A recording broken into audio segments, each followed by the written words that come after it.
नमस्कार। आज भारतीय बाजार के लिए एक ऐसा दिन था जो किसी रोलर कोस्टर राइड से कम नहीं था। 16 मार्च 2026, एक ऐसी तारीख जब बाजार पहले तो गहरी खाई में गिरा और फिर तूफान की रफ्तार से वापस भी आ गया। तो चलिए आज इसी दिन की कहानी को परत दर परत समझते हैं कि आखिर हुआ क्या था।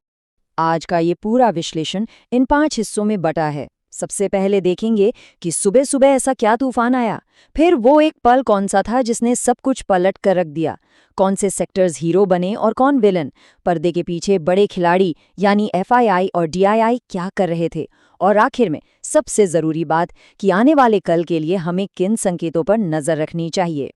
तो दिन की शुरुआत ही एक बेहद डरावने और अनिश्चित माहौल में हुई। निवेशकों के बीच गहरी चिंता थी और इस चिंता की वजह हमारे देश में नहीं बल्कि हजारों मील दूर दुनिया के दूसरे कोने में चल रहा तनाव था।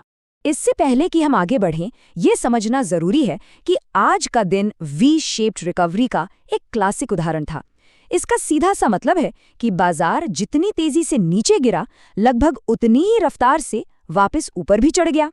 ऐसी रिकवरी अक्सर बाजार की अंदरूनी मजबूती को दिखाती है और ये देखना वाकई में बहुत दिलचस्प था।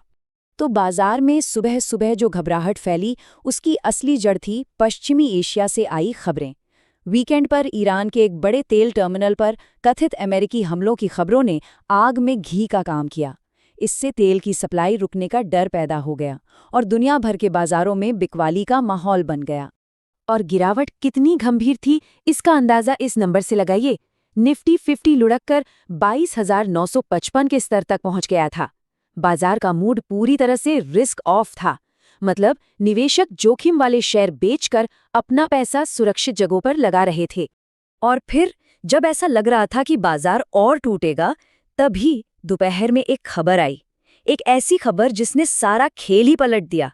यही वो टर्निंग पॉइंट था जिसने बाजार की पूरी दिशा बदल दी। ये वो बयान था जिसने निवेशकों के डूबे हुए भरोसे को वापस लौटा दिया। अमेरिकी प्रशासन की तरफ से आया ये आश्वासन कि दुनिया के सबसे जरूरी समुद्री व्यापार मार्गों में से एक को सुरक्षित रखा जाएगा। बस यही संकेत काफी था। इससे बाजार का डर कम होने लगा कि हालात काबू से बाहर नहीं जाएंगे। इस बयान का असर तुरंत कच्चे तेल की कीमतों पर दिखा। जो क्रूड ऑयल $105 प्रति बैरल के खतरनाक स्तर को छू रहा था, वो वहां से थोड़ा नीचे आया। अब भारत जैसे देश के लिए जो अपनी जरूरत का ज्यादातर तेल बाहर से खरीदता है, तेल की कीमतों में जरा सी भी नरमी एक बहुत बड़ी राहत की बात होती है। तो जैसे ही ये माहौल सुधरा, बाजार में दो चीजें एक साथ हुईं। एक, जिन निवेशकों को लग रहा था कि अच्छे शेयर अब सस्ते दाम पर मिल रहे हैं, उन्होंने खरीदारी शुरू कर दी, जिससे हम वैल्यू बाइंग कहते हैं। और दो, जिन ट्रेडर्स ने बाजार गिरने पर दांव लगाया था, उन्होंने अपना नुकसान बचाने के लिए फटाफट अपनी पोजीशन काटनी शुरू कर दी, जिसे शॉर्ट कवरिंग कहा जाता है। इन दोनों ताकतों ने मिलकर बाजार को रॉकेट की तरह ऊपर उठा दिया। तो बाजार ने वापसी तो कर ली, लेकिन सवाल ये है कि इस जबरदस्त रिकवरी की अगुवाई किसने की और कौन पीछे छूट गया। चलिए अब जरा इसका विश्लेषण करते हैं। ये आंकड़े अपने आप में एक बहुत दिलचस्प कहानी कह रहे हैं। एक तरफ देखिए, सेंसेक्स और निफ्टी जैसे बड़े सूचकांक 1% से ज्यादा की बढ़त पर बंद हुए, लेकिन वहीं दूसरी तरफ मिड कैप और स्मॉल कैप इंडेक्स 1.5% से ज्यादा की गिरावट में रहे। ये साफ इशारा है कि रिकवरी बड़े और मजबूत शेयरों के दम पर आई, जबकि छोटे शेयरों में निवेशक अभी भी डरे हुए थे। और यही बंटवारा हमें सेक्टर्स के बीच भी साफ दिखा। सीमेंट और ऑटो जैसे घरेलू अर्थव्यवस्था पर निर्भर सेक्टर्स ने मजबूती दिखाई, लेकिन आईटी और फार्मा जैसे वो सेक्टर्स जो ग्लोबल संकेतों पर ज्यादा निर्भर करते हैं, वो दबाव में रहे। मतलब निवेशकों ने उन सेक्टर्स पर दांव लगाया जहां उन्हें ज्यादा सुरक्षा महसूस हुई। टॉप गेनर्स की लिस्ट इस कहानी को और साफ कर देती है। अल्ट्राटेक सीमेंट और ग्रासिम जैसी कंपनियां रिकवरी को लीड कर रही थी, जो सीधे सीधे घरेलू अर्थव्यवस्था की मजबूती का संकेत है। हिंडाल्को को वैश्विक धातु की कीमतों में सुधार का फायदा मिला और इस लिस्ट में एचडीएफसी बैंक का होना ये बताता है कि बड़े संस्थागत निवेशकों ने इस दिग्गज शेयर में गिरावट को एक खरीदारी के मौके की तरह देखा। वहीं अगर हम टॉप लूजर्स की लिस्ट देखें तो कुछ और संकेत मिलते हैं।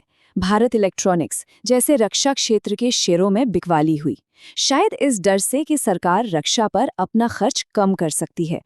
और विप्रो जैसी आईटी कंपनी का इस लिस्ट में होना दिखाता है कि ग्लोबल मंदी का डर अभी भी बाजार पर बना हुआ है। मतलब रिकवरी के बावजूद चिंताएं पूरी तरह खत्म नहीं हुई थी। अब बात करते हैं उस असली लड़ाई की जो पर्दे के पीछे चल रही थी। FIIs बनाम DIIs, यानी विदेशी निवेशक और घरेलू निवेशक। बाजार की दिशा तय करने में इनका सबसे बड़ा हाथ होता है।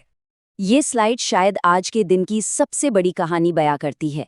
एक तरफ विदेशी संस्थागत निवेशकों ने 10,000 करोड़ रुपए से भी ज्यादा की जबरदस्त बिकवाली की, लेकिन दूसरी तरफ हमारे घरेलू संस्थागत निवेशकों ने लगभग उतनी ही मजबूती से खरीदारी की और बाजार को एक बड़ी गिरावट से बचा लिया।